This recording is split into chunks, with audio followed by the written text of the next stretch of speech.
Tony. All things Tony J. Tony. All things Tony J. Well, welcome back to All Things Tony J. If you haven't heard, I am doing a 100-mile ultra at 63 years old. And today we're going to be talking about how I got into it, the history of my own running. We're going to talk about why ultras, why run the long distance. And then we're going to talk about a little bit about race strategy. Well, I'm not your typical runner. I started out as a competitive power lifter and I love the competition, but I eventually hurt my back. And so I wanted to compete in something, laying on the couch one day, and I remember that, hey, I used to be pretty fast. Problem was I was in my 40s, late 40s, and I was remembering back to when I was in third grade. Not very smart. And so I decided to get off the couch that day. I went out and I could not run a mile. I put a rock down on the curb, and every day I would try to go past that rock by 2 or 3 feet until eventually I was running farther and farther each day. And so then I started getting into half marathons, 5Ks, even full-blown marathons. But I started to realize that's a young man's game or a young lady's game. There's no strategy. It's like it's a sprint. I wasn't a sprinter. I've always been long and slow. And so I began to realize when I did my first ultra that once you get out and you have to add strategy, then it evens the playing field. And so some of those young guys and gals, they thought it was all about speed, but that's why your older runners will oftentimes take out the younger ones.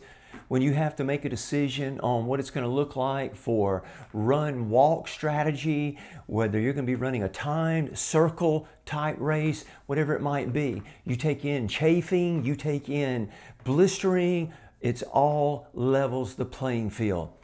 And so one of the interesting things about a 100-miler is you have to determine how much you're going to sleep or not sleep, how much you're going to eat and drink, and when that's going to be.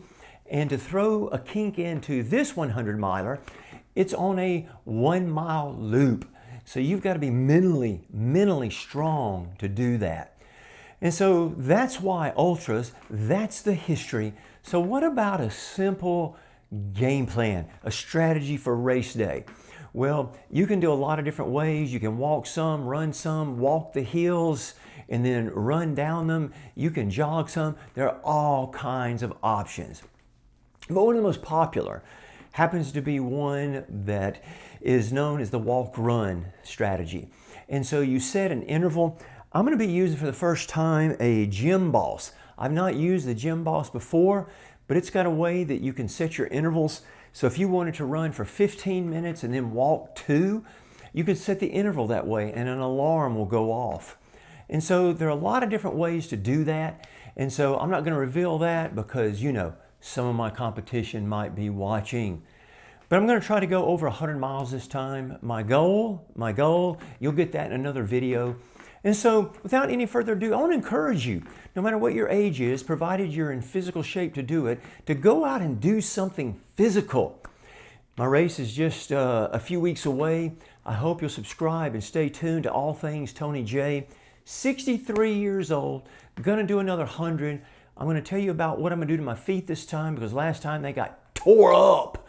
And so with that, I hope you have a great day. Get out and do something physical. And thanks for watching another episode of All Things Tony J. Tony. All things Tony J.